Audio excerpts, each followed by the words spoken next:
Right. So you didn't have any experience in falconry or training birds. So when you went to Barry Hines, how did you get into it? Like, how did they introduce you to the birds? As a youngster, as Billy would be in the film, because that was so important. They didn't want an experienced falconer because it would have been unreal, unnatural, and false. Obviously, Billy had to learn about the process of falconry as he got to know the bird. So there I was. We had to shoot the scenes where Billy actually acquires the bird from the nest, because they were getting very close now to fledging, but they still were balls of fluff. And so it was a very slow process. Every day I go up and meet the birds. I'd feed them from my fingers first of all, because they were so tiny, and then eventually I'd have a glove and then they'd just feed from them. So everything that you see in the film is what I would do 2 or 3 days before they actually shot it. Because we're saying, like when we were talking before, you do have to have the trust with the bird, so they couldn't just go jazz with birds, jazz a kestrel, go fly for them. No. You've got to build up that. Yes. It must have been a long process. It was I think we probably spent somewhere in the region of about 10 to 12 days before we actually got into the process of shooting. But as you say, you have a relationship with the bird. It's a respect as well, because they're wild creatures. They're not pets, and they're strong-willed, and one false move and they can be gone. It doesn't take much to break the trust. That's right. So you have to do it gently, with love and care, with real care, as opposed to. So I became involved with these kestrels, and it was wonderful to be. That was my favourite part of the day. That was the easiest part, because it was like play, and it was great going through the whole process. The only thing that I did miss out on was the actual weighing of the bird, because it was unnecessary for the film. But I know anybody who's a falconer knows that that's an essential part of actually falconry. Birds the size of kestrels. That's right. You're dealing with, tiny little minute. That's right. It's cold and underweight. That's right. They won't fly. That's right. Overweight, and you have the same problem. Overweight, you're getting your sleeping bag and you're sleeping under a tree until the bird's ready to come back. So I'm going to keep reading off my phone, because I've got the memory to keep it all in.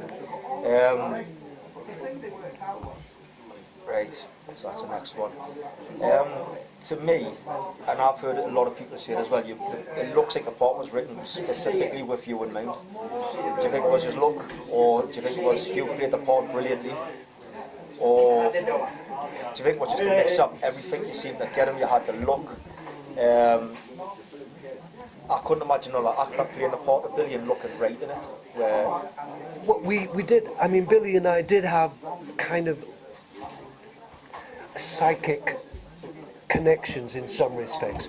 We both came from coal mining communities. We shared the same brogue, the same accent. We also had a love of the nature of the outside life. Where we differed was that he understood birds, whereas I would go bird nesting, but I would never blow eggs. It was just to actually look at the chick or the actual eggs. And I loved sport, particularly football. And of course, Billy hates he wasn't the best at it, was he? He hates football. So they were different things. But I think it was just that I felt such a connection when I read the book. I do remember that they actually took the book off me before I got to the end, because they didn't want me to know how it ended. But of course all my schoolmates heard that I hadn't read this book, and they said, well, he kills it, your brother. So I knew what was going to happen, they couldn't keep it from me. In terms of Billy, like the character, there's stacks and stacks of people who they familiarise with him. They think they've got a lot in common with him. They're brought up the same. A lot of my friends, and even myself, used to, in the woods at the back of the centre, now I grew up in there, I can walk through the woods saying that's such and such nest, that's a blackbird nest. You grow to know them. Yes. So I think a lot of people, and especially, say like me, I was a daydreamer at school. There's a lot of people there's a little bit of me in that character. Because definitely a lot of lads and lasses. Well, I think Ken Loach and Tony Garnett and Barry Hines were incredibly brave. to put such a huge responsibility on someone so young, that they must have felt comfortable that there was some quality that I was able to kind of bring out. And I remember there's a wonderful book called, I think it's called Made in Yorkshire, and it's quite a large kind of coffee table book. And each chapter is devoted to a particular film that's been made in Yorkshire. Like, I think there's one called When Winter Comes, which is a football Saturday night comes. There's The Railway Children.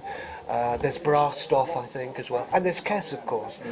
And in our chapter, Ken Loach is interviewed by the author. And it was very, very kind of Ken, because he actually spoke about my performance and how he felt that there was no way he could have actually found a more perfect performance. He said everything that David did was just right. I didn't have to do anything. Obviously, we had a very good relationship, and he would describe things to me, and he was always gentle. I never saw Ken Loach lose his temper. So there was this bond that we had, but I just felt so comfortable to be able to express myself with him, knowing that he would say, and I knew what he meant. To me, it's just a perfect. I think that's why the film is so good, because you've got the character down to an absolute T. Well, a lot of people think that I was Billy Casper, But that's what I was going to say. but I wasn't. My life was. I loved school. Billy didn't like school at all, and various other things. I had lots of good mates. You know, I wasn't getting in trouble with the police, but I resonated with where he was coming from. So clearly, you know, there was something there, but it was because of that trust that Ken and Barry had, that they were able to help and guide me, and also surprise me, because sometimes they would do things that I don't know what's going to happen. You know, there's a scene right at the beginning when Billy's on his paper round, he's running to the newsagent to pick up the shop, and he has to kind of traverse a housing estate, and he's running along, and suddenly out of nowhere this dog goes, "Wow, wow, wow, wow, wow." I didn't know that was going to happen. They just threw it at me, and I had to kind of shield my legs away from it without kind of looking as I've been spooked, you know. They just threw the dog at me. That is, but it's good. I think the way, when I've heard you speak about them, I mean, the way that they didn't tell you about the Kestrel at the end, they hid certain things from you to get the look of surprise. Yes, yes. The Canaan scene, classic example. That's right.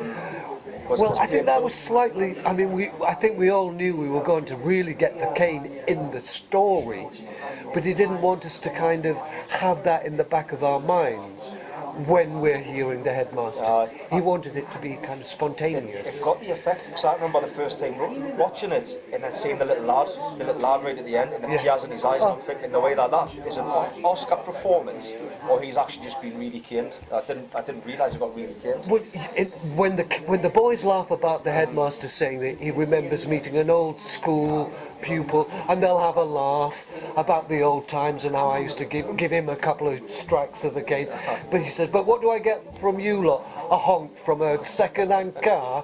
And the little kid at the end, he's giggling away with the rest of us. So he's part of the gang.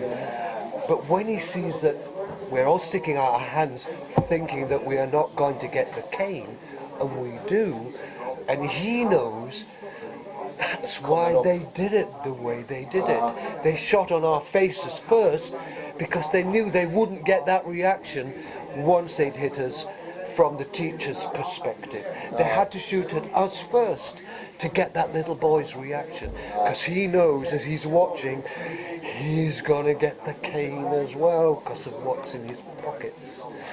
So it's cruel. Ken Loach would never get away with that now.